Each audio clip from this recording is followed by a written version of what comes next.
That is what I call a Christian in name only. And for many of them, they are narcissists because Christianity is only to the benefit of themselves.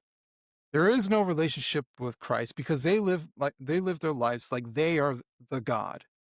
There is no genuine love for the next person because that would mean you would have to sacrifice yourself to help someone else. You can't love if you're not willing to sacrifice something. You can't act lovingly if you're not willing to sacrifice something.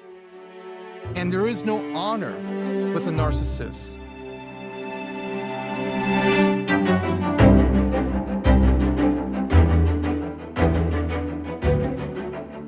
Hello, and welcome to the Will Spencer Podcast. This is a weekly interview show where I sit down and talk with authors, thought leaders, and influencers who help us understand our changing world. New episodes release every Friday. My guest this week returning to the podcast is Adam Coleman. Adam is a husband, father, and the author of The Children We Left Behind and Black Victim to Black Victor. He's a frequent contributor to the New York Post and has articles published in Newsweek, The Telegraph, The Federalist, and The Epoch Times. He's appeared on Tim Pool, Fox News, Fox Business, Sky News Australia, and many other outlets. Adam was born in Detroit, but raised in a variety of states throughout America. He writes openly about his struggles with fatherlessness, homelessness, and masculinity. Adam is always questioning the world around him, even if they are uncomfortable questions to ask. He believes that we should all have the ability to speak freely and advocates for people who feel voiceless to be heard. Today, Adam is attempting to help change the narrative and the way that we discuss cultural narratives by being honest, humble, and resolute. Adam, welcome back to the Will Spencer Podcast. Thank you for having me on. So I watched your panel discussion with Moms for Liberty, which I will link in the show notes of this discussion. I have a bunch of questions about some of the things that the panelists were discussing there in the event, but just bring people up to speed. What was Moms for Liberty? What was the event that you were speaking at? What was the subject broadly of the event and that panel specifically? Yeah, so Moms for Liberty is an organization that started up in the midst of COVID. And ultimately, they are, in many ways, advocates, activists, and to some respect. They are moms from all over the country. So every year, they have a summit where many of them, not every single member, but many of the members come to this summit to get education on various topics, to speak with experts, to make connections, and to get a boost because the stuff that they're doing is draining, and sometimes these ladies feel like they're the only ones or they don't have as much support. It's a lot to do what they're doing. So this is like for many of them, it's like a battery recharge uh, to s- to build them back up and send them back out and keep fighting. And they've had a lot of changes happen locally for them. Many of them involved in legislation changes. I met actually, I think two women who are now part of the state assembly. Um, so, you know, for many of these women, and for the ones who made it into government, um, they didn't have really any ambitions originally with getting involved in government. But there was a void and they took advantage of it. One woman I met, I think she's in Montana. She took the seat of a long-standing congressman, if I remember correctly. And she's a bus driver. That was like the whole thing. They're like, this bus driver is trying to take this guy down. And she won. Wow. So, yeah, so she was there. I met her. So there's a lot of people there. But to answer your question, as far as the panel, this was the first time they had a father's panel. Um, they've had obviously men speak, but this was having a panel specifically talking about fatherhood, um, or from the aspect of what can men do to help support our children, and in effect help support the moms, who are involved with Moms for Liberty. So um, yeah, to summarize. I mean, it looked like a pretty significant event for an organization that started just a few years ago. Like really excellent production, big stage, big names on the stage. Like it seems like they've really touched a nerve. Oh yeah, oh yeah, for sure. Um, they, man, I wish I could remember their numbers. but their membership numbers were astronomical in their first year. Um, in their first summit, they had Ron DeSantis, you know? Um, was it last year they had Donald Trump? And famously, Tiffany Justice, one of the co-founders, was dancing with Donald Trump, um, just before obviously just before the election. So, they've had a lot of success in a very short period of time and a lot of recognition. Matter of fact, when Trump signed the um, uh, shoot, what was there was an executive order protecting girls. Trying to remember if it was protecting girls in sports. Was that Title 9, like the transgender, or not the Title 9, but the transgender thing?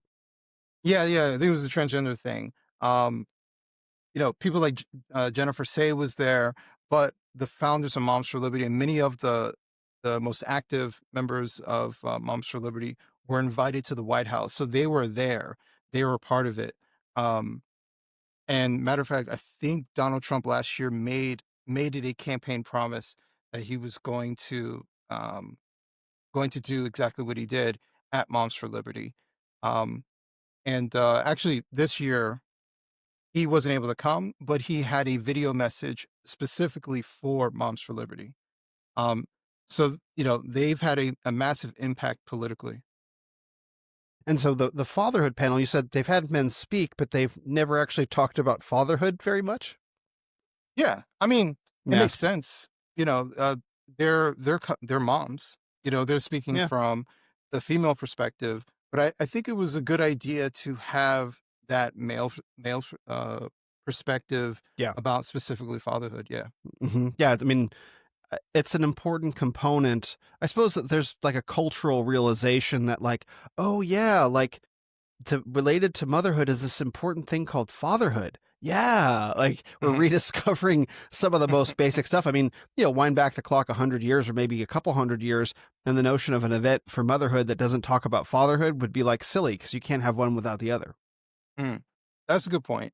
Um, yeah, I mean, I think this is part of the evolution, and to be honest with you, I had so many people come up to me and say this was their favorite panel.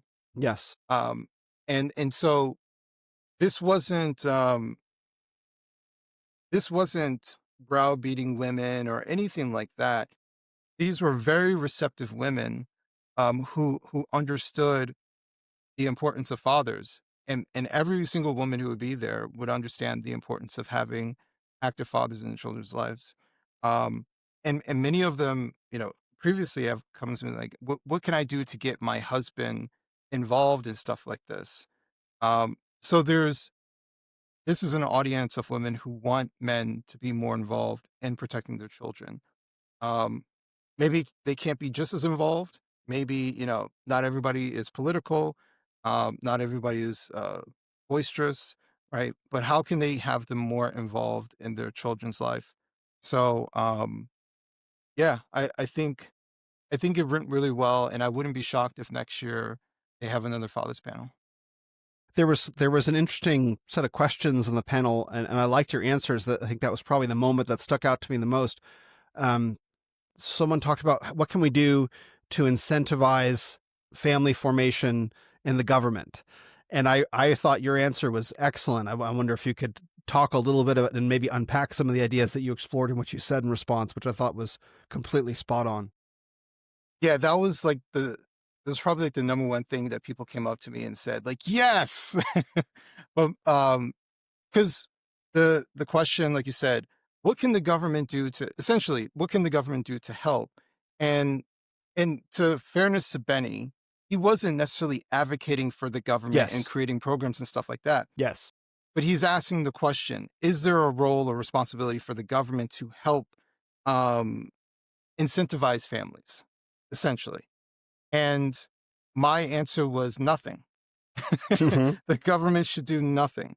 Um, how we incentivize families is by affecting the culture of people around us. Um, and then when we start with our communities, it spreads out, and then it just becomes a broader cultural understanding. Also, we get into the media, movies, entertainment, showing that fathers aren't low life drunks and they're not baboons. There are men who come in different forms, who are more effective and less effective, right? I have no problem with showing flawed men, but also show the other side as well. In the same way, flawed women show the other side as well. Just be real about what we're saying. Um, but we can have the depiction of healthy fathers within our culture. That's what people, especially if you're talking about young people who haven't had children yet, who haven't been married yet, these type of things um, add as examples in their brain as far as what they can imagine being a father is like or being a husband is like, or even to answer the question, what's the point of even being a father? Why should I even be a father? Right? Because there's a lot of answers as to why you shouldn't. And we're inundated with why you shouldn't be a husband, why you shouldn't be a father. You're told all the bad things, which are all true, right? You can get divorced, right? You could marry some woman and she takes your kids, right? These are all real things that have happened to men out there. But I think if you only focus on the bad and take zero risks in life, then you'll go exactly where you are. Like you'll just go nowhere.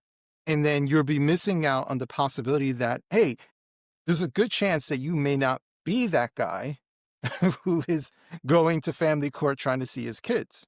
There's a good chance that you'll experience the joy of actually being a father and raising children and having a successful marriage. Now, a critique that maybe I think I was able to kind of answer a little bit in one of the questions, but a critique I have when it comes to the conservatives, when it comes to messaging about marriage and and having children, they make it an empty slogan. Get married and have kids. And it'll be like if I told a 10-year-old, go out there and drive a car. Well, the kid's gonna be like, well, I don't know how to drive a car. No one ever showed me how to drive. Like, it's important that we give instruction on how to find a healthy wife, on how to be a healthy father. And granted, we're supposed to get this instruction through years of example from our parents, right? They're the example of what we should be, hopefully, if you have a healthy role model. But we also have to acknowledge that there are lots of kids who are just like me, who grew up without a father figure, or maybe they had a narcissistic mother who was destructive. Like, there are lots of kids who have unhealthy parental figures, and for them it's easy to repeat the thing that they know, and they'll just be repeating destruction. Or what also happens is all they know is that their parents were destructive and that being a parent is destruction, and they don't want to bring kids into this world to put them into a situation of destruction. And you have to provide an alternate example for them, because even though your parents were horrible doesn't mean that you'll become a horrible parent. It doesn't mean that you'll marry an abusive man or abusive woman, right? You have to show people that you have a choice, right? And the pattern, you have to break that pattern of dysfunction, or what you're comfortable with that is dysfunctional, by having various examples, by being around other married people who are happy, right? Every marriage has its issues, but it's not 50-50 of happiness and misery, right? That's not a good marriage, right? Well, how do we work through those issues so we can go back to having a good relationship? How do we communicate? I think that one of the biggest problems, if not the biggest problems with marriages that end up breaking down, is lack of communication, is the fear of opening up to someone, even though they signed their name on a piece of paper and joined with them in union, even in law, they're still scared to express themselves and tell that person how they feel.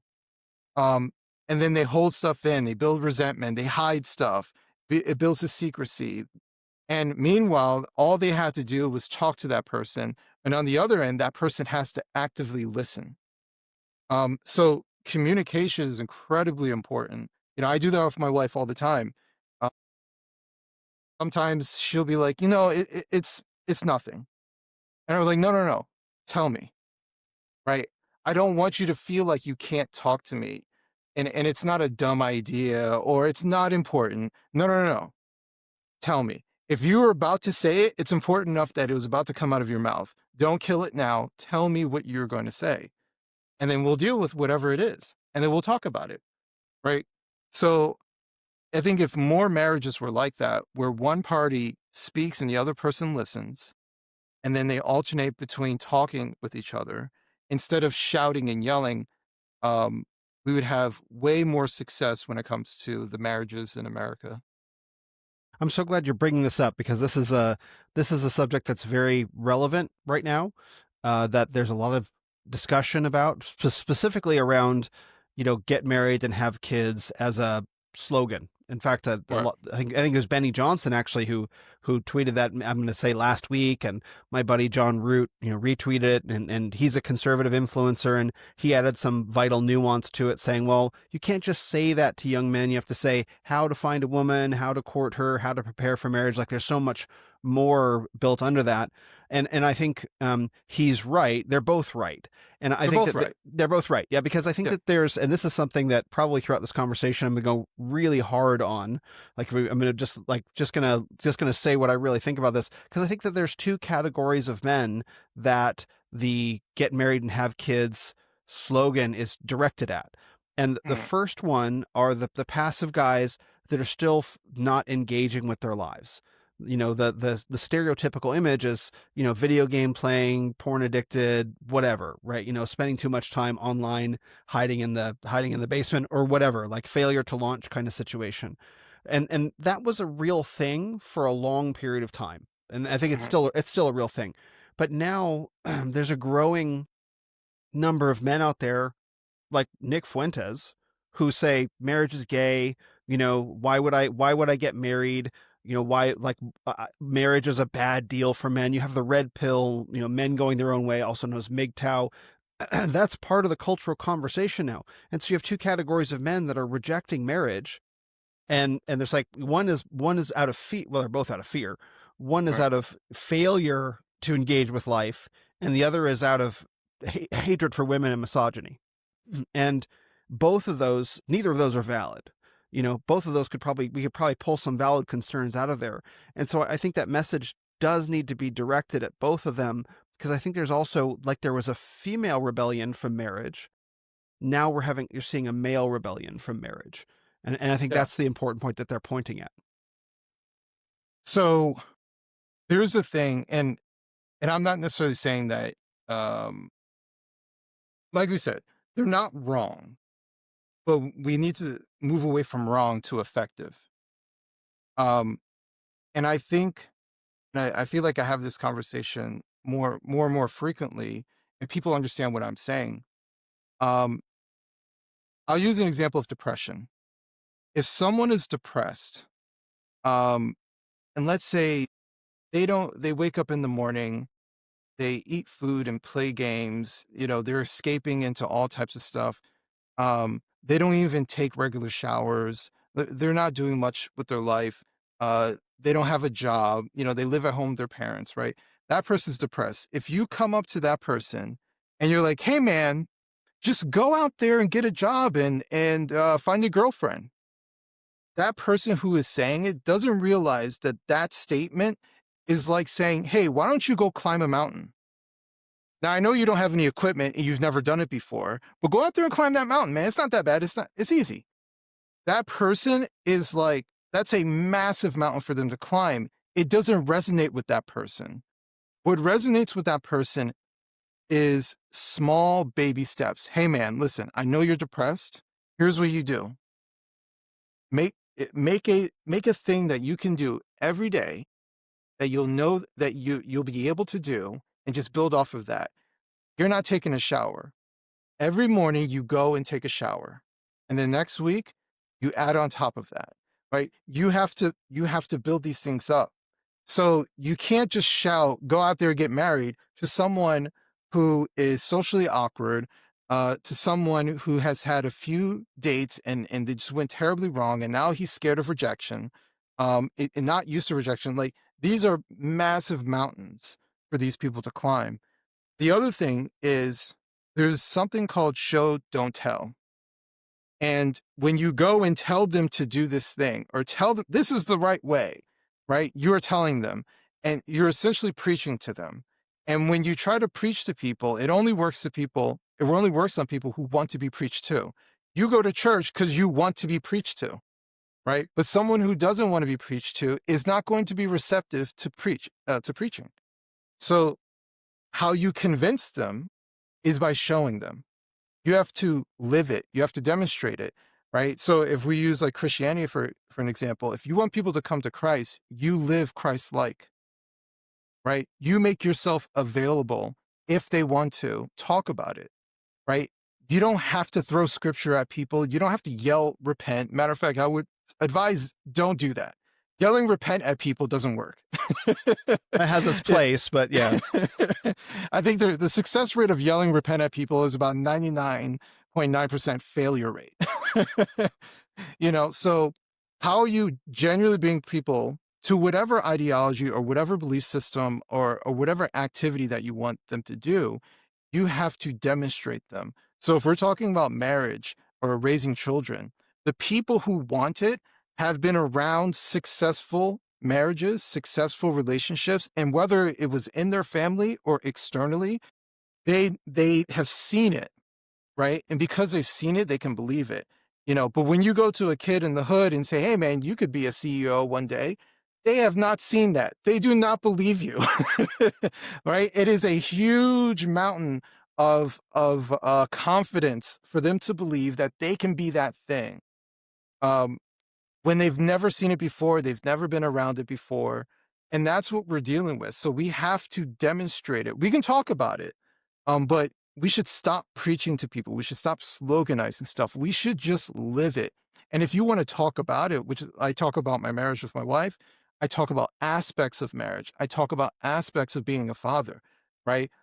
And from that, people say, you know what, that sounds good. Then they start asking questions. Well, how can I get to that?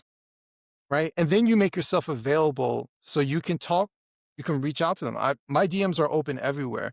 And people ask me questions like, how can I get my husband to do X, Y, and Z? Someone messaged me on Substack not too long ago asking that. And I gave my answer, right? How can I get myself to this point? When I got baptized, I had a couple people, how can I get to that point of believing? What did you do? And all of that was from demonstrating where I come from and where I am today. And they want to know. And a lot of people are afraid to ask questions because they're afraid of either getting rejected or not getting an answer, being ignored when they're actually seeking help. So you and I have met in person, we're friends, and we've done this conversation. So I want to like create a little friction with this. I agree with you. I agree with you fundamentally. So the get up and take a shower every day, that's like Jordan Peterson, clean your room, like 2019 stuff. Absolutely right. Absolutely correct. But I think some of the men we're talking about, though there are lots of those men, that advice, unfortunately, is probably going to be perennial for a long time. It's going to be a generational problem due to, abusive, abdicating, and an absent fatherhood, which has been true since the mid 20th century, basically. So this problem of depressed young men that need to take a shower or clean their room and assert some control over their environment, that will continually be a thing. But I think that there's another category of men now that they graduated from Jordan Peterson in 2019, 2020. They found their way to Andrew Tate, and then that would have been in 2022, 2023. And then there are other influencers now. I wish that they could have found their way and stayed with Charlie Kirk for a while, but the Lord took him, and so now we're left in an environment where you have these same men that, like, okay, I started cleaning my room, and then Andrew Tate red pilled me, and now it's the Jews' fault, and all the women are bad, and all women are like that, and we're going to go and we're going to rebuild. We're going to rebuild Rome, and Hitler had some good ideas. And so, like, that's where a lot of these men are. Now, it's not Jordan Peterson's fault that they went there.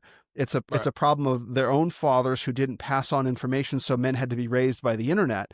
But I think that rejection of adult responsibility from young men who put on this posture of I'm too smart and cynical and sophisticated for the world.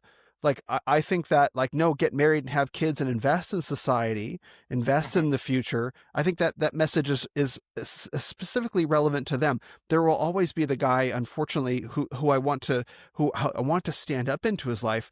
But you run the clock forward to 5, 6 years, you have been like, now I'm in the world and the world sucks and I reject it totally. And I Yeah. think there's a different message for them, and maybe that's who Benny Johnson was talking to. Listen, there's different messages for different people at Yeah, different points, yeah, right? That's what I'm saying. There's nothing necessarily wrong with what Benny said. Um, right. what It's not I'm about saying that.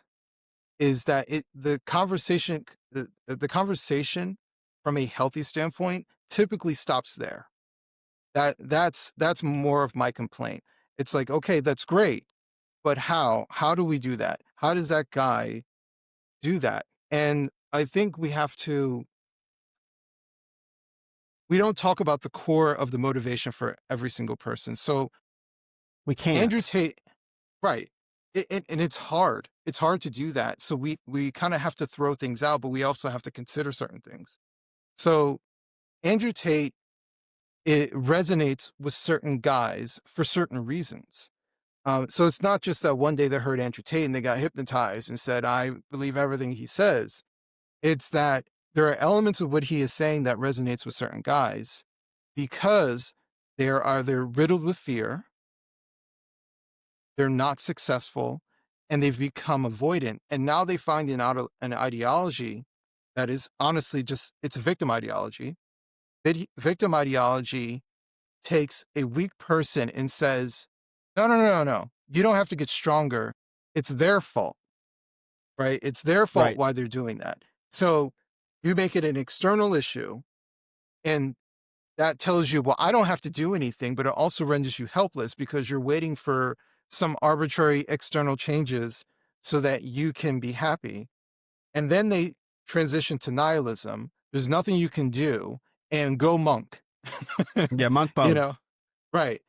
So but we have to acknowledge that it lands with certain guys because it resonates with what is actually going on with them internally. There's many of these guys are stuck. Many of these guys um, have had abusive women in their lives. Like, I'll give you an example. I've said about feminism that I don't necessarily blame many of these women who become feminists because I think many of these women are victims of some sort of sexual assault or rape. Um, and so you have, and I've unfortunately I've met um, women who have been victims of this, and a common theme is for them to not talk about it. Like there's a shame, and so they don't get any sort of healing aspect that comes from it. And then someone comes over with an ideology and says, "Hey, it wasn't just that guy; it's men." Right? So now it gives them a target for all their anger, frustration, and it's filled with an ideological purpose and motivation as to how you should approach these things. And so it just fills in a void of where they get to lay all of their anger and frustration. For many of these guys, it's the same exact thing. It may not be sexual assault, but it's being mistreated. It's being used, right? Um, we now tell people, and I don't know if you want to go down this route of dating. Uh, so the reason why so many people have very little success when it comes to dating is because dating has shifted to the online space and you're essentially dating strangers. Yeah. So if you think about it, you're going online, picking through pictures, you find a girl that you think you like based off of some words in a picture, and hopefully that's her, right? And then you talk to her for an hour and you're like, oh, she seems all right. And then you go and meet her. You have no idea if this woman is schizophrenic or if she's a pleasant person. You have no idea. You have no history. You don't even know if that's her real name. Like, you know nothing about this person. There's no social proofing when it comes to meeting someone in that particular way. And so what ends up happening is you're meeting strangers, and meeting a stranger and trying to assess if something is there romantically is incredibly difficult. So you're going to have a massive failure rate, right? And then no one knows how to operate with efficiency to pick through a bunch of strangers, right? So then, the selection process, the male female selection process goes to the extremes. The women reject 99% of the men. The men are just picking every woman, right? And so it creates a massive arena of confusion and nihilism and exhaustion when it comes to finding an appropriate spouse. The women have too many options. Guys think like, oh man, it would be great to have a ton of options. No, it's the opposite issue. You don't know what to pick from. And so the women are either overwhelmed, they pick from none, or they pray to God that they picked a decent guy. And then they finally pick a guy, and that guy is, just like smells like weed and is just like a crazy person who shows up. Then they're like, why am I part of this process? I'm going to stay single. The guys have the opposite issue. They get rejected. They get used. They're like, finally, someone picked me. They go on the date, and then that woman never calls them back. Like, it creates this nihilism, and everyone's like, what is wrong? And then someone says it's the opposite sex fault. And it's like, no, it's the situation. Because I married my wife because I knew her brother. That's how we met. So all those years of going through all this stuff, online dating, there are people obviously who meet partners, like that stuff is going to happen. But if there's some sort of success rate that someone calculates with the amount of time and effort and dates and even getting a girlfriend or boyfriend for X amount of time, and just saying how many of that resulted into marriage, the success rate of online dating, because of the format, is incredibly low. It's incredibly difficult to find someone for a long-term relationship, nevertheless marriage, and that it be a successful long-term marriage. It's incredibly small. So I think the entire process of finding a partner creates this avenue of resentment towards the opposite sex. I agree. And as a detail that I frequently highlight, there's no leverage, meaning that that you mentioned women have endless optionality, and so when you meet someone in person, you get a sense of whether or not you have chemistry with that person. Like instantly, there's some sort of click or some sort of simpatico or something like that, and Right. you can't establish whether that exists until you meet them in person. If you Right. meet someone online, because coming from the male perspective, if you meet someone online, she's talking with likely a bunch of other guys, 7 or 8 guys, right? Who knows how Guaranteed. many, right? Right? Yeah.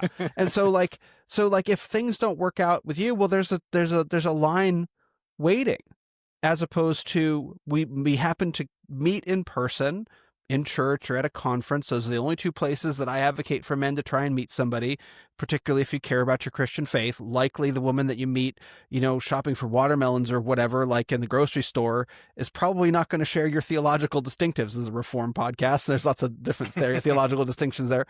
But, so you have to meet in church or at a conference. Probably there are very few sites online.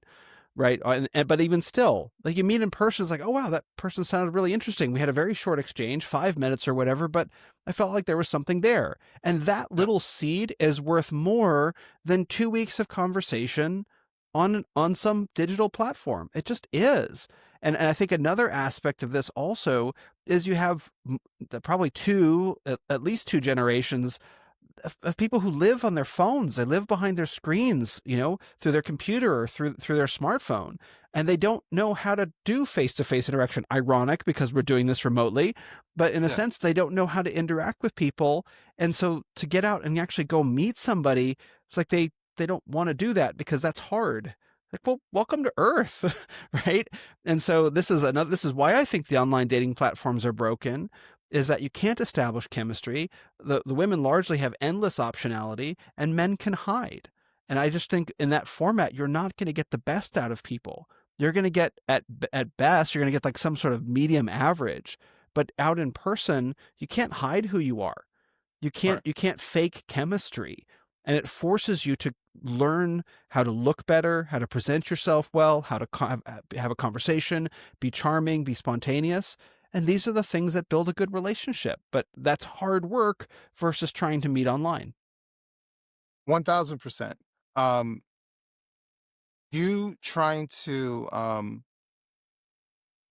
well, I say it like this: anything that's worthwhile is going to be difficult, Yeah. right? And finding a woman that, or finding a man that is someone that you should marry is going to be hard. Yes. Um, it's even harder because of all the things that we just laid out. Um, we don't we don't date close by because we don't even work close by. Like everyone lives very separate, distant lives. Like my mother lives in a different state. Families are much more spread out than they used to be. So trying to find people, and on top of that, people move all the time for various reasons, find a job, they're just moving from state to state to state and just hopping around. Um, and so they're constantly trying to figure out who's their tribe. Whereas before, things were far more closer, and you knew someone because you went to school with them, because you grew up with them, and so it wasn't a choice between, do I pick the guy who lives an hour away or do I pick the guy from down the street?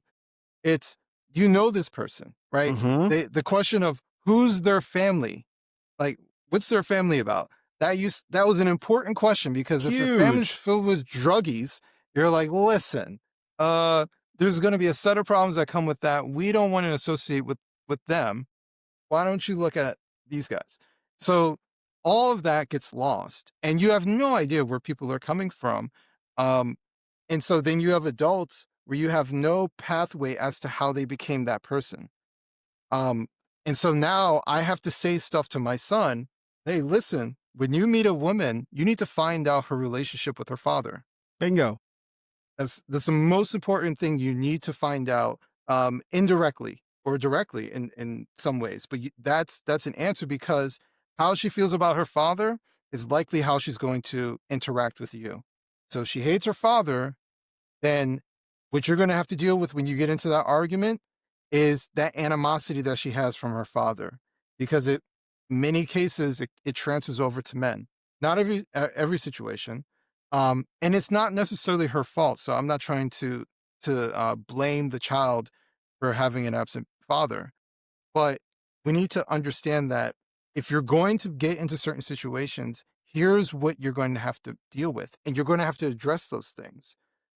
You're going to have to discuss these things. You're going to have to be, um, an avenue for healing for that person. If she grew up without a father and you still love her, then you need to understand that you're going to have to help her heal, right? You have to give her grace, right? You have to make sure that she is open to discussion. If she speaks to you a particular way, you stop right there and you make sure she understands. Listen, I understand you're upset, but don't talk to me like that, right? You have to establish these things, because otherwise, if you don't, then you're up for a miserable life. Um, so I think all of these things are incredibly important, but we now have to give even more instruction to our boys, like my son, who's 20 now. I have to give him instruction throughout his teenage years when he starts talking to girls in that particular way. Watch out for this, look out for that. And I think fathers did that for the most part in general, but now it's imperative, right? Because now they're dating girls, they have no idea their background, where they're from, uh, who they are, what they believe in, how they carry themselves, and they're having to figure all that stuff out. Meanwhile, getting their feelings tied into all that because she said some nice things to you and says you're cute, right? So you have to figure all that stuff out. So men have to keep a clear mind, but also they have to be willing to walk away. Yes. It's very, very important. Um, and if I could say, the what I noticed about many of the MGTOW guys is that, put it like this: there's one particular guy who's like, I'm going monk, I'm leaving everything, and I would watch his content, um, and he would have occasionally talk about his two marriages that he had. One of them was with a stripper. I'm just like, So much I for don't. monk mode. Right, Like and the goon other mode. one, and then he's shocked that the stripper cheated on him. No Like way. it's like, get out of here, man. Really? You don't say that your stripper wife cheated on you? I cannot believe this. Wow. And Shock, now, surprise, disbelief. shocked and surprised. Like one of the most high risk women that you could ever get into a relationship, nevertheless marry, cheated on you, and now it's all women. Just get out of the game, guys. I'm going to create propaganda for you to just, so you know, and his entire motive is to basically show news article after news article of some bad relationship, as if there aren't billions of people that exist in this world, and there's going to always be a negative news article about something going on that's happening in the world. It's just this feedback loop, and it's all because this man chose wrong. This man didn't say, you know what? Maybe this isn't a good idea. This man didn't use discernment. So now he's going to set other men up for failure so they don't get to have the experience of a potential happy and healthy life. Now they get nihilism. Now they get, don't even bother. Look, see, it's not you guys, it's the women. No, it's everyone. Right? And actually, sir, it's your fault too. If your marriage failed, it's your fault too. You picked her. That's right. Right? So that's right. And I make that point. That's why I emphasize this for guys, and a lot of guys really don't like it. I was surprised actually to find how many guys don't like this. I tell them, you cannot be messing around physically with a woman before marriage, period. You can't even, I don't even recommend guys kiss. Like my wife and I, we did not kiss until the pastor said, you may kiss the bride. That was literally our first kiss in front of a church full of people. And we made that decision. Well, I had made that decision, but I told her that's how I'm going to do things on our first date. Our first date, I said that. And there's lots of reasons for why that is. One, because it honors God, period. Like, you know, that just because of that. But the other are very practical reasons. One of which is you are vetting the woman that you're going to spend the rest of your life with. Besides, and men say this all the time, I'm not the only one. Besides getting saved, the woman that you choose to be your wife is the most important decision that you will make. Whether you choose to get saved or not, like that's a whole other question, right? So like the woman you choose to marry is the most important decision you will ever make in your entire life. And you have to go into that with your eyes so completely open. You are not just seeing if she likes you. Of course, yeah, you want to make sure she does, but you have to see if she's going to be a good wife to you, a good partner, and a good mother. And you cannot do that, period, if your hormones are all going and you're falling in love because you're getting physically involved. Physical intimacy triggers like physiological changes in our body that distort our thinking. That's what falling in love is. And so how are you going to be vetting this woman for marriage if your blinders are on to all the red flags that are sailing by? And this guy who married the stripper who cheated on him, gosh, what are the odds that he was vetting whether she'd be a good wife and mother, or whether they were doing other things with their time. And then he found out that she was who she was all along. Right. And the same goes for women. You're vetting this guy. And if you're getting all hormonally mixed up with him, you're not paying attention to who he is. And I tell that I was shocked at how upset this made a lot of guys. And I think it makes a lot of people upset in general because we live post-sexual revolution where my body, my choice, I can sleep with whoever. What I do with my sexuality is the most important aspect of who I am as a person. That is absolutely not true. But we're used to this idea of easy access to physical intimacy. And that's a terrible idea before marriage. And for that reason alone, like, keep your hands to yourself. Because if you make it all the way to marriage, you will be so much happier versus like, oh, I just found out who this woman was only after we got married. That's not the time when you want to find those things out. Right. And guarantee you don't just find those things out. You've reached a point where your hormones start to decline and the blinders start to disappear. That's right. Then you finally see these things. You're like, you know what? She is kind of selfish. You know what? She is kind of rude to me. See, before it was cute. You're like, oh, she talks back to me. Now you're like, she is so disrespectful. Like, I'm going to beep that. I'm sorry. That's all right. Yeah. Right. But you just, and actually, granted, I didn't practice this with my wife, but what I will say is how we started interacting was I was just talking to her be because she was a nice person. We were just talking, right? We were building a friendship. There is an element of friendship that is lost out there. And we've gotten into arguments and stuff like that. I have never called my wife out of her name. I've never disrespected her. I've never demeaned her. I've never done any of that because she's my friend, right? And you don't do that to friends, right? She's not just my wife, she's my friend. And so I care about her. So if she's going through something just like I care about my friends, I want to make sure you're good, right? You're not just the chick that I'm sleeping with, right? Right. You're my friend. And so I want to make sure that I don't disrespect my friend. And the same way she doesn't disrespect me. We talk to each other appropriately because we're friends. I like hanging out with my friend. We go for 2 weeks and we travel every year for our anniversary because I like hanging out with her. I don't understand these guys who are like, oh, I got to hang out with the old ball and chain. Like, why Ridiculous. did you marry this person? That's right. And I know the answer now. It's because what you talked about. These guys meet this hot chick, they start sleeping with her. Oh man, it feels great. It's wonderful. And then they roll that I've been sleeping with her for a year or so. I guess we got to turn this into something. And then she's like, "When are you going to marry me?" And they're like, "All right, I guess I'll do it." Right? It just becomes this thing that they're rolling themselves into because I guess you're supposed to do that. And then they're shocked and appalled when 5 years later she wants to divorce you. Yeah. Which by the way, the whole women initiate 60% of divorces, or not 60%, is it 80% of the Yeah, divorces? it's a So lot. hence women are the problem. No, people don't get divorced off the first argument. Right. The men are more willing to stay within a failing marriage. And so the women they get to a point where they're just done and they want out. Um, and so I think that's ultimately uh to that's partly to explain that 80% aspect, but um I think it's just incredibly important to build a friendship with the woman you're supposed to be with. Crucial.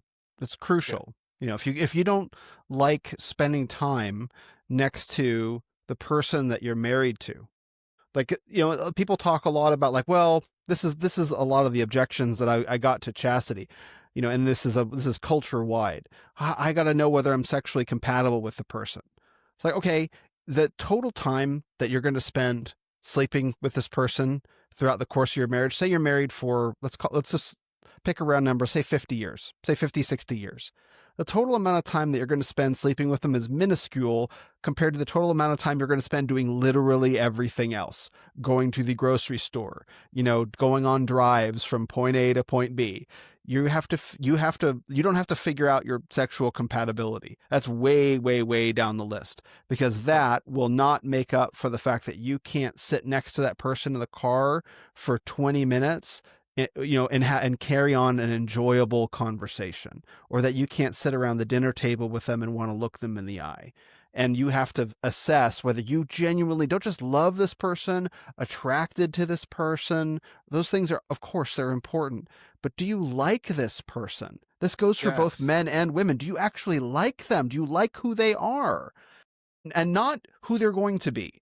There's a lot of, like, oh, well, when we get married, they're going to change, right? They're No. going to grow. And no, no, no, no. The person that you meet on the first date, or the person that you get to know during the early days of your dating, just imagine that things will not improve from there in certain key ways. Of course, we all need to be growing throughout our lives. There are plenty of opportunities to improve as people. I'm not saying that it's all downhill, but you have to say, like, well, do I like this person as who they are, or am I expecting them to change somehow? Because if you expect that they're going to change somehow, that's a bad bet. And so, like, all these terrible ideas, that person's going to change. Sexual compatibility is more important than liking the person. Like, no, like you said earlier, the reason why marriages are failing is because everything is a mess, and it is. Yeah, you have to the more we're talking about it, the more I am not opposed to the idea of not introducing sex before marriage. especially because I saw how we were able to develop our friendship. Granted, I wasn't baptized at the time, but I saw how our relationship developed and it was different than previous relationships. And even how we like ended up going on a date was kind of weird because I just wanted to hang out with her and it sort of just turned into a date. Like we were going to dinner to hang out because we talked all the time on the phone. She Well, you knew lived her brother too. You knew her Yeah, personally. You knew her I knew her brother. brother. Yeah. Exactly. So there's a level of, especially from a woman's perspective, because men are stronger and more dangerous physically. And so from a woman's perspective, she wants to make sure that she is safe. So a guy that knows her family member, someone that she trusts like her brother, gives her comfort. And I think this kind of goes back into the dating strangers part. I don't think a lot of guys understand the female perspective when it comes to that, that if you act a particular way, and it may be harmless, right? But if you seem desperate, that is a trigger for a woman to say something's off, I'm out. And it's only from the aspect of I don't want to show up and this guy is dangerous. This guy may sexually assault me. This guy may be whatever. So there are red flags that guys may be doing that they are not realizing that they're doing, and it may be harmless, right? And that's why they're getting rejected, right? One of many areas. But I just wanted to make that quick point. But for my wife, she was comfortable talking to me from the beginning because we had talked in person at her brother's house. We had started talking over the phone, and we talked about anything, everything that had nothing to do with sex. We didn't have a single conversation about sex. I was just learning about her. I was learning about her childhood, her past, her previous relationship, what she was going through. In like I think it was like in a 3 to 4 week span, we would talk every day for hours about anything and everything. And I liked talking to her. It got to a point where I knew that at 8 o'clock I can call her because her train got her home around 7, took her an hour to decompress, and then I would call her and we would stay on the phone till like 2 in the morning, Yeah. um, and just talk about anything and everything. And that was our relationship. So now when she comes home, I drop everything. Sorry, my wife's home. I'm gonna hang out with my wife and we talk, right? And we talk for hours. We watch something. We talk. Even the Manosphere, when Kevin Samuels was alive, she had some disagreements, Well, and sure. she was like, "I don't know about that." And then we would pause and we would talk for like 2 hours, and we forgot that Kevin Samuels was on pause in front of us, right? And we have these discussions, and it's because she's my friend, and I respect her opinion, and she respects my opinion, and we kind of figure out where we lie because maybe she makes a good point, or maybe I make a good point. Like, this is what actual marriage is supposed to be. That's what life is. Life is mostly mundane. Hmm. Despite what Yeah. Instagram shows, Mm. life isn't jumping out of an airplane, skydiving. Life isn't like, these are just like small incremental moments. Life is you get up, you go to work. Life is your wife comes home, you eat dinner. That's life. And so you're doing mundane, not exciting life. And who do you want to do that with? Do you want to do that with someone where you only get excitement with them for about 15 minutes once or twice a week? Right. like, or would you want to be around someone that you actually like being around with, and you can talk to and you can spend time with, So, um, I when you have that, you build a friendship, then you build a trust, and you're not worried about all these things. I told my wife the other day, there's only two people that I trust 100% in my life. That is you and my son. That's it. And from the bottom of my heart, I feel that way. I am not, if my wife says she's coming home at 5 and she comes home at 6, I'm not thinking, well, who's she talking to? Like, no, she got stuck at work. Like, I'm not even thinking about it. Like, there's zero worry. And the same thing with her. I may have a woman text me, but she knows I'm not doing anything. Right. She could go through my phone if she wanted to, but she doesn't even feel the need to. It's because we have a level of trust and she knows what is going on and what I'm about. So I wish more men felt that way, I don't know if you want to get into this, but finding a woman who supports your endeavors. I Yeah. Oh, think, yeah. yeah, I've met guys who are like, I want to do this thing, but she won't support it. Like, And I'm just like, man, why are you with her? Like, Right. she won't support the thing that you want to try and do. She won't take any risks with you. She won't, she thinks you're just a hair above a baboon. you know, and like, listen, just get a normal job. It's like, no, no, no, but I want to start this business, and here's my plan. It's not like it's a bad. I want to do this thing, and they get very little support, and it's big things and small things. They just get no support from these women, so much so that they just shut down, Yeah, and very common. they just slowly die. And I'm like, man, you don't want to. You have to demand some respect, or you have to leave. Because usually that's the case where the woman does not respect you and she does not trust you. There may be a reason why, and so you have to do your bit to prove that you're respectable and you're trustworthy. But at the same time, you also have to know where your limitations are with her, because you can't control her. You can't make her respect you. Um, Yeah. you know. Well, this is where Christianity has so much to say in response to this. And this is also another reason why I advocate for premarital chastity, is that if you Mhm, as a man say, we are not going to be physically intimate at all until our wedding day, and then you follow through on that until you get married, you have just led in one of the most challenging things that anyone can do. You first of all, you demonstrate your word. You say, I'm going to do this, and then you do it, and then you resist temptation and you lead in that. That is a major way to earn trust in a way that really has currency today. The other mhm, thing that I think is about a woman not supporting her man. This is where Christianity says, like, no, the husband is the head of the wife. Like, he is, like, she jumps on board his train where he's going. And that is her commitment in a Christian marriage. It is not 50-50, but she gets the tie-breaking vote. It's of course, we're partners, we're collaborators, we're building a life together. But mhm, there's a great book, No Mere Mortals, by Toby Sumter, that gets into this. Like, no, he is the head of the household, and if he makes a plan and she can demonstrate that it's not just some harebrained scheme. Obviously, don't if your husband wants to do some sort of harebrained scheme, give him wisdom.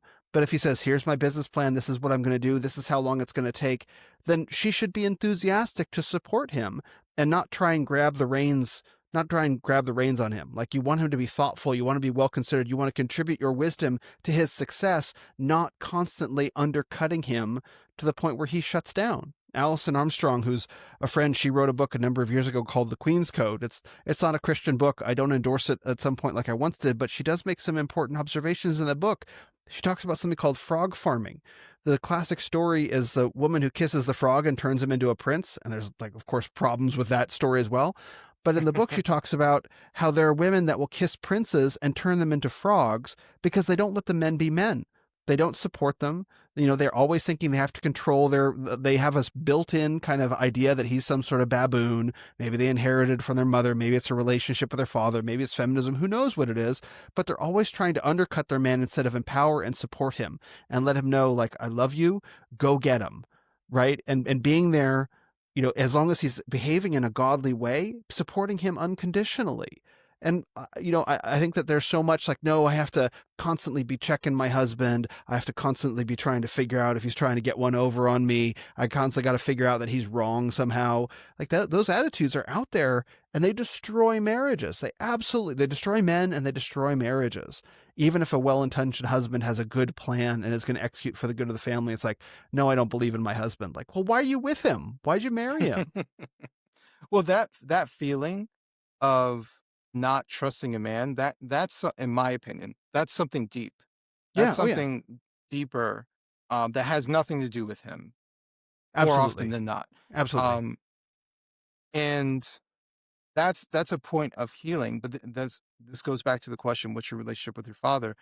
I think for a lot of women, especially if they grow up in a household where there was no man that was in charge, or they had a father who was weak, they're not used to seeing a man make a decision and stick to it.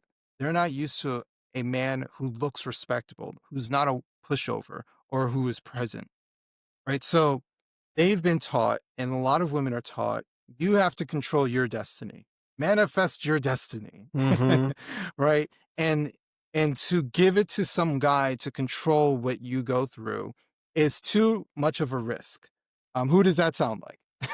It sounds like the Manosphere, right? Yeah. Don't get married because then they'll take your stuff. Like It's it's feminism for men. yeah, it's the same thing. So you have this, it comes from somewhere. It comes from them not being used to a male figure who takes risks, and sometimes it doesn't work, and that's fine, right? But they take risks so that they can get a reward at the end, but it requires support. I wouldn't be doing most of the things, if not any of these things that I'd be doing, without the support of my wife. Even like even going relatively full time doing this type of work was not my idea. Even though like people are like, Adam, why don't you do this more? And I'm like, I don't think I can. I got this job. And then she came to me and said, yeah, how come you're not doing that? And I'm like, that Oh, I was the remember. first time I thought to myself, can I do this? And we discussed it and we made a plan and then we moved forward. And it was the right time because things really took off for me at one point. So, you know, that the amount of risk, and even to this day, the amount of risk and support and all these different things from my wife is tremendous. And I know that there's going to be a massive payoff coming relatively soon where it was all of this was worth it. All of the sacrifices, all of all of the support coming from her. I mean, let me rephrase that. It's already been a payoff. It's already been a really big blessing to have that. My wife being totally considerate as to what I'm going through, um, and what I'm trying to do, and she doesn't question me because she trusts me. Um, like that is something that is immeasurable. Like you can't buy that. And all of that, these are things that develop in a healthy relationship, a healthy friendship with your wife. Um, and it's not predicated on sex or anything like that. Um, it's predicated on a level of healthy respect between both of us. And I imagine the important part in that is that you failed along the way. Right? Like Yeah, she didn't see you have 1,000 batting average as you jumped into it. Like she supported you in making the leap. And then even when something went wrong or you screwed up somehow, assuming you did, or things hmm didn't go the way you planned, that she was still in your corner. Right. And yeah, that's the really important part is that it's wonderful for a woman to say that she supports her husband in a risky or an uncertain endeavor. And I think women should do that. And I think men should ask for that, or that should be part of marriage. But the part where she actually has to pay something in, hmm it's easy to say, like, I support you, honey. It's very difficult for her to be like afraid when things don't go well and to not then withdraw her support. Well, maybe this wasn't such a good idea after all. Ultimately, you make the decision, you're the decision maker, you're the leader. And so like, the responsibility falls on you. But where her part plays in is, even if she's tempted to get all afraid and nervous when things don't go well, she has to maintain that support for you and not just withdraw it, because then you can't do what you're going to do either, right? You don't want to feel her abandon you once you get a couple steps down the road. yeah, and she Yep, has absolutely. supported me in those not so great moments or when something was supposed to come to fruition and it didn't. And there's lots of that. There's lots of that will happen, but she's also been there by my side and like in very crucial moments where she gets to come, like for example, when people watch the Moms for Liberty clip, she's in the front row, she's like the cheerleader in the front. You might be able to hear her. I heard her. Yeah. So, to have her come to these events, and especially, it's been 4 years since I um, published the first book and became public. So to watch, for her, and we've had this discussion, for her to see me come from 2021, uh, never, I was a quiet person just in general, never really talking about this stuff, being public and then, speaking out and being on this podcast. And she's like, oh my God, Adam's on a podcast, you know, to her, um, coming with me to Fox News Studios. And she's like, Adam's live on Fox News right now. to all these things and seeing me sit in front of a crowd of people and captivate them with what I'm talking about. She did that because she believed in me, and she knew that this was going to happen even when I didn't see it. Praise God. Yeah, Yeah. it's amazing. And I remember meeting your wife when we were on Tim Pool together, and I was really glad that she was there because when we had talked previously on my show, I guess that was a year ago, and then I was on with you on your Substack. I think that would have been in February. We had talked about her and the influence that she had had in your life, and so I was very grateful to get to have a conversation with her and get to talk to her and see you two in action together, because it really does say a lot about a man, the woman who he has by his side, and vice versa. And so Mhm. seeing you two together and getting to meet you both was just a real blessing to get to see like people who are doing the thing out there in the world. You said earlier on, like you just have to live it. Like you can Yeah. impose, you can celebrate something culturally, you can incentivize it maybe with tax incentives, etc. But neither of those things will really matter unless men and women see righteous examples in their everyday life of the way things are supposed to work. And that Yeah. requires a commitment, that requires wisdom, that requires faithfulness. But when you see it, okay, that's what that's supposed to look like. Yeah. And so people understand anytime I can take my wife wherever I'm going, she goes. And it's not her saying, "Can I come?" It's saying, "I want you to come with me. Can you afford to take a flight with me to Orlando? Because the room is paid for, right? Like, let's go. Oh, you're coming with me. We're driving to West Virginia. Mm-hmm. Okay. You're taking the time off. Okay. Like, these are things that no one's forcing her to be with me. It's not a ploy. I like it. We talk, we laugh, we have a good time wherever we go somewhere. We have a great time and we discuss these things. And I want to make sure she's good and everything and she's happy for me. And she helps. She's my top salesperson, when it comes to my books, right? And she does that willingly. I'm not forcing her to do it. Uh, so it's these things where it's absolutely amazing, and I feel incredibly blessed. I got married relatively late in life, I would say, in comparison to a lot of people, but this is the only time I'm getting married. Right. Like this is it. And she understands me and I understand. She tells me all the time that I'm her doctor or her psychologist because I if she's not feeling well, I know why. Mm-hmm. I was like, "Did you do this?" She's like, "No, I didn't do that. Go ahead and do that." She's like, "I feel better now." She's like, "How come you know?" I was like, "I know you." Like we just know each other.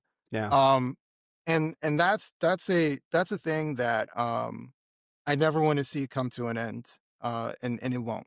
So, um, yeah, yeah. I'm sorry. Yeah. No, no. Have a moment of private reflection about the glory that is your marriage. Completely allowed on the podcast. Okay, so I want to change subjects real quick. While I have you here for another 20 or so minutes, you wrote a great article on your Substack, maybe a few days ago, about fake Christians in name only. I don't remember the term that you used, and I would really like to talk about that because I think it's really time for Christians and members of the church to start talking about what I call stolen valor Christianity. Like I'm going to call myself a Christian and have all the spiritual or moral cachet associated with that, but then I'm not going to do anything actually moral. And I'm glad that you highlighted that. So maybe talk a little bit about the article and what you're seeing as well. So you'll be the first person publicly that I'm saying that was about someone very specific too. I was, like it's general, but I'm in my head as I'm writing, it's very specific to this person. Yeah. Um, and maybe one day soon, people will find out exactly who I'm talking about. But um, I called it Christians, and I put in parentheses narcissists because there's an element of that too. But Christians in name only. And what I mean by that is, and I started off the article by pointing out that I took many years to come to Christ. And various reasons, my testimonies in my book, if people want to read it. Um, so when you go through that and you come to Christ, it means a lot. Like it means a lot, right?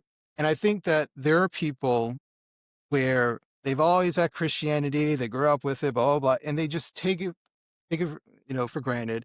Um, and then they have this superiority, right? Because, oh, you're late to the game. And we talked about before on the previous one, the baby Christian, statement, right? As if, like we're this like military ranking, right? You're a private first class, Yeah.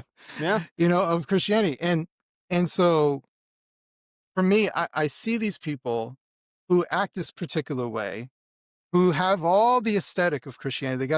They got the cross around their neck and um but there's no sign of Jesus in their heart, in their conduct, right? I've been saying for the longest time, I don't care what people say. I watch what they do. I watch how they treat people. I watch how they speak to people. And I see how they treat people when the cameras aren't there too. And that to me is a sign of if someone is a good person or is someone who's attempted to be a good person with Jesus in mind.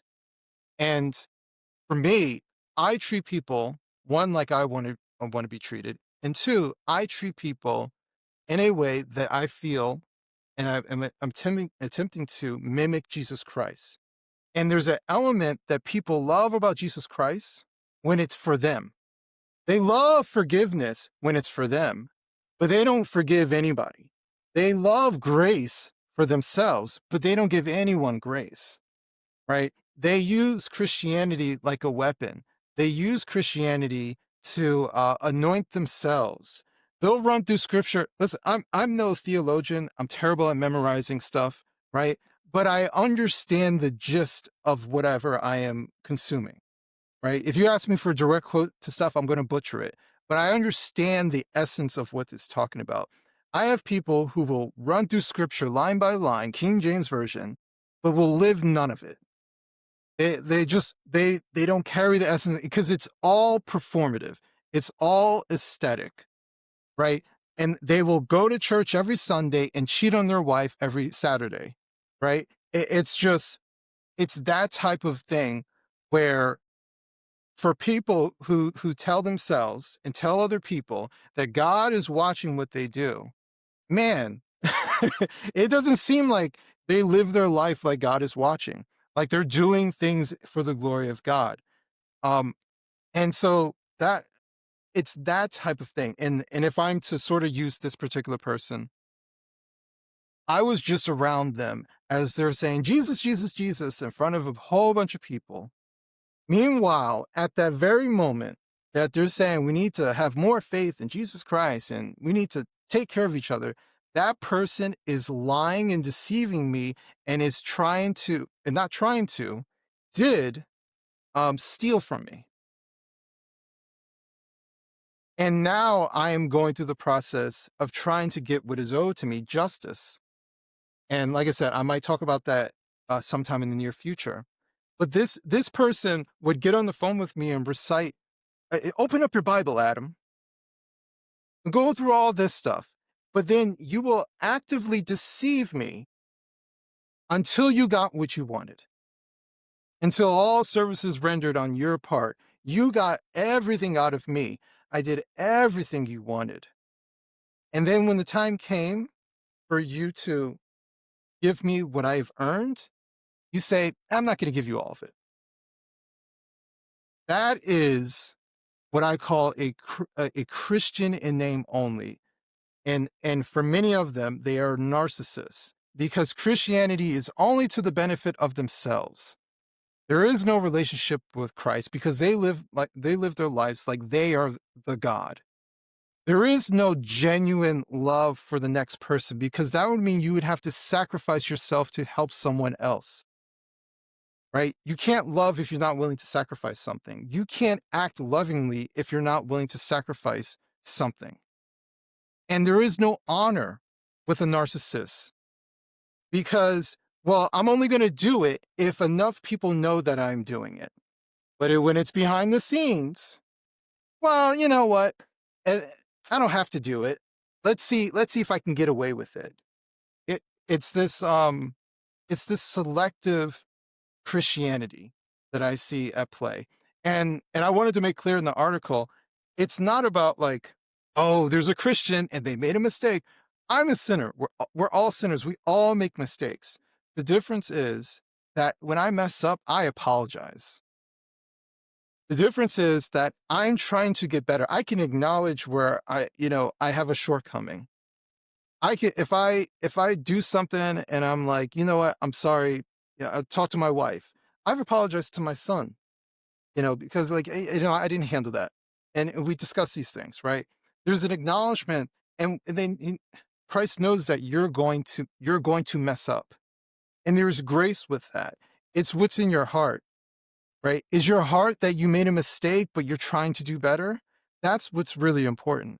Or is it, let me see if I can get away with one? Let me abuse people until someone calls me out on it. But if they call me out on it, I'm going to deflect anyways. Like that is a heart, that is a corrupt heart.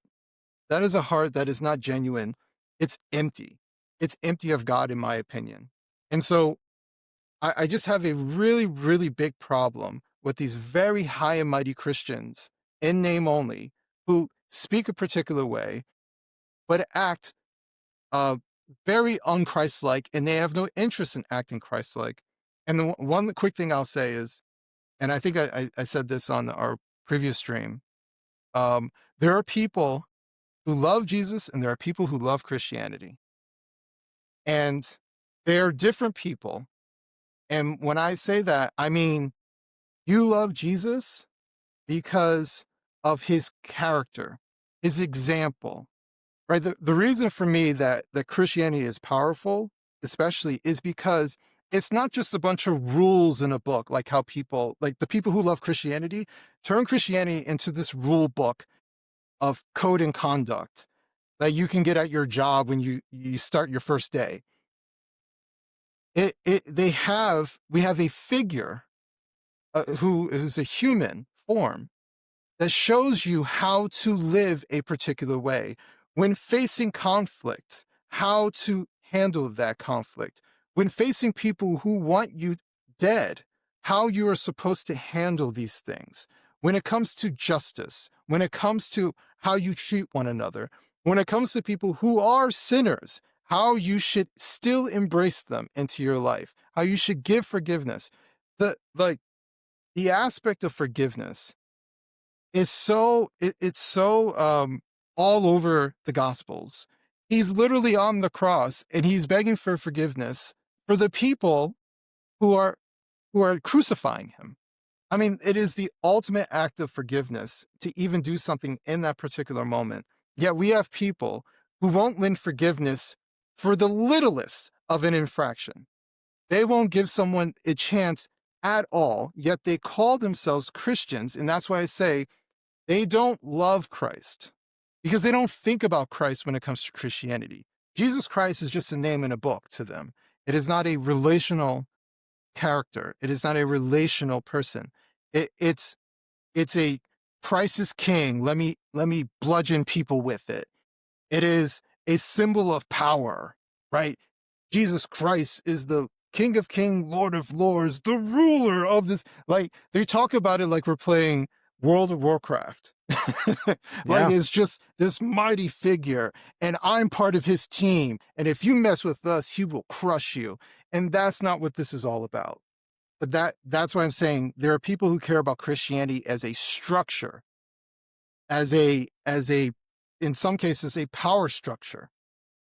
But I care about Christianity as a relationship with Jesus Christ. And all that other stuff is true and secondary to the fact that I want to be um, in honor of Jesus Christ. In the same way, like a child, and there's so many relational aspects. We're children of Christ, right? In relation to um, your father, you love your father, and you don't want to disappoint your father. And so you're trying to make him proud of who you are and what you're becoming and living up to the example that hopefully he has set. It's to me, it's the same thing. That is a very human, whole heart approach when it comes to a relationship with Christ and Christianity. For these people, it's you have violated this infraction, repent and please me. because I didn't do this. Well, actually, I did do this. You just don't know about it. Like, that is the type of people that we're dealing with. So that's my diatribe. No, it's beautiful, man. I couldn't agree more. I've witnessed many of the same things. And I think as we talked about on the Black culture stream, my joke is, because people say it to me so many times, is how many years do I have to be a Christian in order to be a Christian for longer than 5 minutes?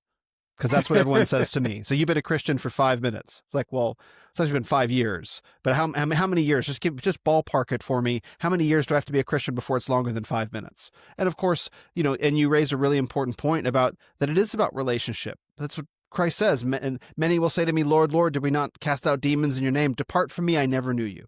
You never had a relationship with me. You did a whole bunch of stuff in my name that might have actually happened, like casting out demons, but I have no relationship with you.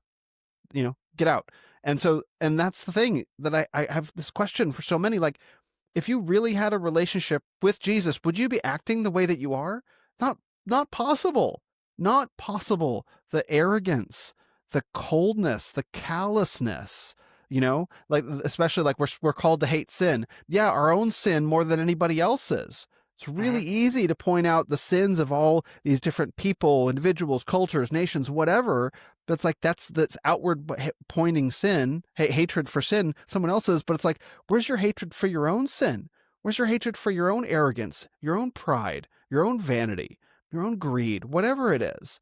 And that's the part that I think a lot of men really don't like. And that's where I think you get the Christians in name only, is they want the Yeah. stolen valor of Christianity, the name, the symbolism for it, but they don't want the humility that comes with it, because that's gay or whatever they say. And it doesn't validate their need for power. And so Yeah. they will adopt a lot of the historical trappings of Christianity, and skip right over the heart of the gospel, especially when I confront them with like the fruits of the Spirit. Paul is unequivocal talking about the fruits of love, patience, gentleness, self-control. You share that with these guys, and they are largely guys, most of them, not all. They have nothing to say in response to it, because that is their conduct. It demonstrates no fruits of the Spirit. And it's so sad to see. And then they turn it back on me, like, I've been a Christian for 5 years. Well, you're so zealous, Will. Like, what do you mean? How can you not be as enthusiastic for this as I am? This keeps Mhm. getting better for me. I'm becoming more excited the deeper that I go into Christ and into faith. And what are you doing wrong that you're less enthusiastic now for it? That Yeah. sounds like a you problem, bro. Not you. Right, right. Yeah, you're exactly right. And if I could say, Yes, you there can. are a number of people who are lost in the weeds of Christianity. Once again, stuck in the weeds of Christianity, but have zero relationship with Christ. Um, and what I mean by that, you'll have the same people who will hyperfixate on whether it's belief or faith. They'll and the historical context of this one word that's found in some part of the the New Testament that no one really was referring to, but they'll hyperanalyze all that stuff. They'll get into the weeds of everything, but the simple stuff they Yeah. don't live by. They don't. They don't do right. And so I watched this one guy. I'll say his name. It doesn't matter. His name's Larry Sanger. He Yeah, I know Larry. Well, uh not personally, yeah, but yeah. I'm watching him browbeat James Lindsay over, well, it's not belief, and you're a Christian, but, and it's not just one time. It's repeatedly him browbeating him with Christianity. And he knows nothing about what James Lindsay knows about, right? mm-hmm. And he also doesn't know about what James Lindsay is going through as someone who was originally a Catholic when he was growing up, left the faith, and is going through his own personal thing. I don't want to say his story. And so that type of stuff pushes people away because they don't want to associate with anyone who is like you. And congratulations, you want to have your Christian country club where it's exclusive to smart people like you who can hyperanalyze the nuance of this line that's found in scripture. But that is not the point. The point is to get as many souls as you possibly can. And it doesn't happen by being exclusive, by chastising people because they didn't say the exact right way that you would like them to say it. It doesn't come from browbeating people. That's not how you win people over. You don't know where people are on their journey. The reason why I came closer to Christ is because of good Christians who brought me in, right? If I was at a particular point, every Christian, and I'm just curious, and every Christian I come across is browbeating me and is acting like a complete jerk, I don't know if I would have come to faith. I don't know. And so that stuff makes or breaks our eternal souls and what happens to it. And if you're the one who prevents all these people, you are going to have to answer to someone eventually. And the Bible clearly talks about people who do stuff like that. So you can call yourself a Christian all day long. But if you're doing stuff that prevents people from coming to Christ, there is a penalty for that. And I don't want to be on the other side of that penalty, and neither should they. But they are too egotistical and narcissistic to see that. They're just stuck in being relatively autistic and narcissistic about aspects of the Bible, and they've lost the point of what you're doing. It reminds me in the Gospels when they're pissed off that Jesus Christ is healing people on the Sabbath. And they're like, you're not supposed to work. And he's like, but what is the point of the Sabbath? You're lost in the weeds of all this other stuff, this tradition and all this stuff. But what is the point of the Sabbath? Am I not doing God's work? Am I not honoring Father? Like that should overcome this whole idea. You think the Sabbath is about sitting at home and doing nothing, right? I think the Sabbath is about honoring God and doing things and glorifying God. We are not the same. Yes, and James Lindsay has talked about, we had a wonderful conversation on my podcast. I think he and I talked for 3 hours, and the guy knows scripture backwards and forwards. It's not that he doesn't know a lot about Christianity, quite a lot actually, and it's not that he doesn't have a lot of Christians around him who are praying and Yeah. praying for him, right? Like, and so the approach, this has really stuck with me lately because this is an area that I'm learning to grow in, particularly on X, is win the man, not the argument.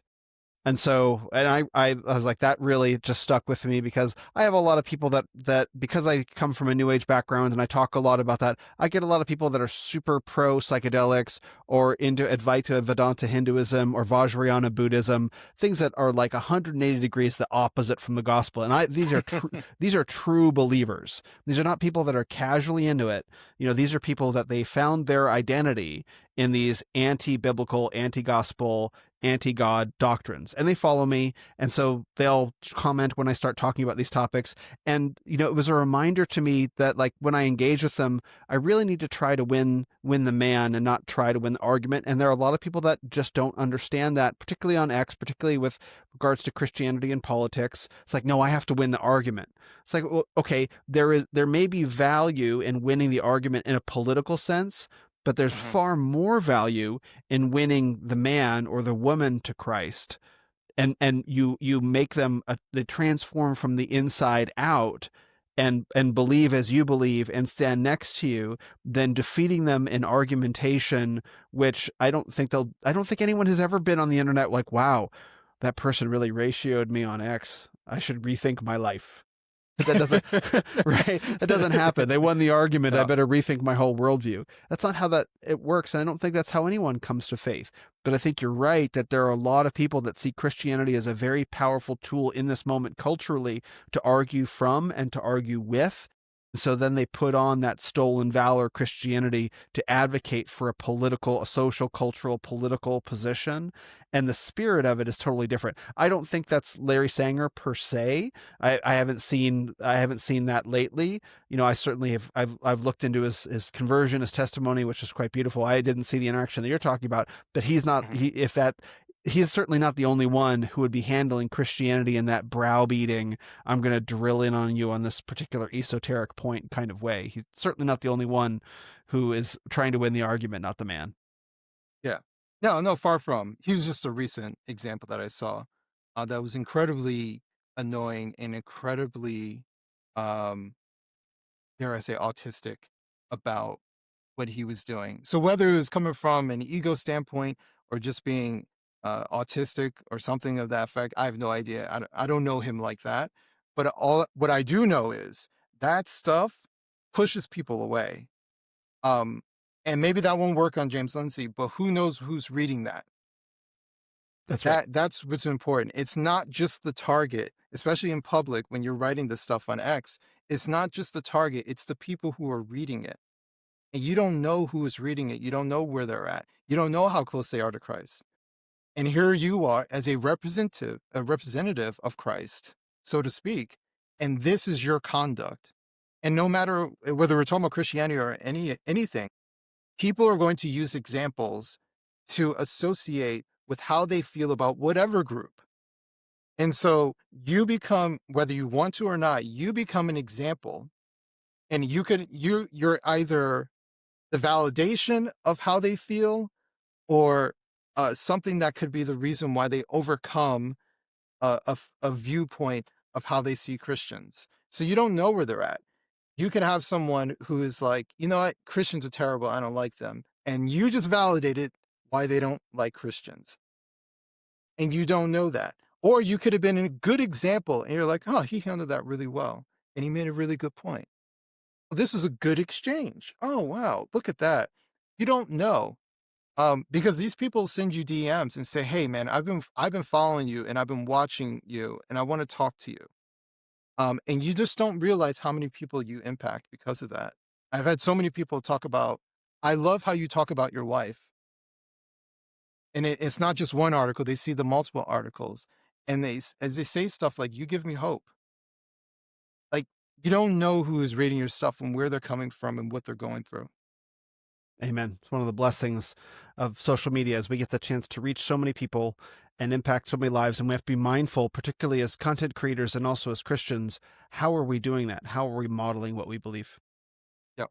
Amen. Wonderful. Well, Adam, always a pleasure to talk with you. Always a joy to hear your story and get your thoughts. And, I look forward to doing it again and many more times. Where would you like to send people to find out more about you and what you do? Yeah, they can go to adambcoleman.substack.com. They can also check out my book, The Children We Left Behind, talk more about my testimony, but also talking about um, being better parents and dealing with childhood trauma. Um, and they can find me on X. That's where I'm mostly active at wrong_speak.